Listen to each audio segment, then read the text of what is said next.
Arizona's Cottage Food Laws. So if you're looking to launch a home-based food business and you want to prepare a food product under Arizona's Cottage Food Laws, you need to know what's actually going to be on your label. And if you don't, well, this video is all about what is required for labeling cottage foods in the state of Arizona. So welcome to Cottage Food Laws. We are YouTube's premier home-based food entrepreneur channel, dedicated to solely you, the home-based food entrepreneur, helping you launch your food business, understand the laws, the ins and outs, and a handful of things from marketing, packaging, and so much more. So hit that subscribe button and definitely stick with us. So let's jump right into it. Number one, the name and address of the cottage food operation. So that would mean that, for instance, if you happen to be Sarah's Cake Company, that needs to be the name and, of course, address of where your home is on the cottage food operation label. Next up is the name of the product. So if you happen to be selling, let's say, trail mix, you need to have the name of the trail mix product on there so people know exactly what the product is that they're going to buy.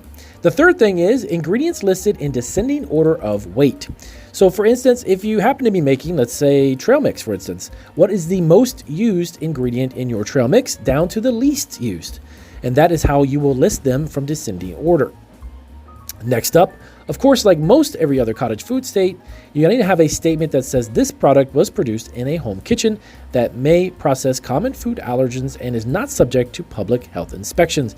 Now, this actually lets the consumer or customer know that if you happen to be at a farmer's market, a festival, or local food event, that your product is made in someone's home, not a commercial kitchen, under different types of inspections and permits.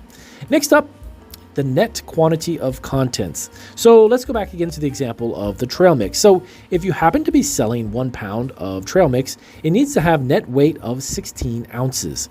Now what that means is that is the quantity of the product minus any additional packaging that it may be put into. So let's just say, for instance, you're not using a bag for your trail mix. Let's say you had a cardboard box and it weighed about 6-7 ounces. You don't want to include that weight in the actual product weight. So the net weight needs to be only just the actual product itself. Last but not least, allergen information as required by any federal law that could be as part of the cottage food laws, meaning that if there's any additional allergens that where your kitchen is prepared, let's say tree nuts, of course, or any type of the 8 or 9, I believe it is, of the allergens from the FDA, you want to make sure that that warning is on there. Because if someone has an allergic reaction to, let's say, eggs, and you're making trail mixes under cottage food law, and you happen to be making baked goods, they want to know that they actually may have come in contact with eggs. So those are the items that you want to put on your Arizona Cottage Food Law labeling. Now, if you're in Arizona and you're launching or have launched your food business, let us know what it's been like so far. And if you have any questions about how to start in Arizona, let us know down below. We're going to have state-specific information and tons of great useful resources here on Cottage Food Laws.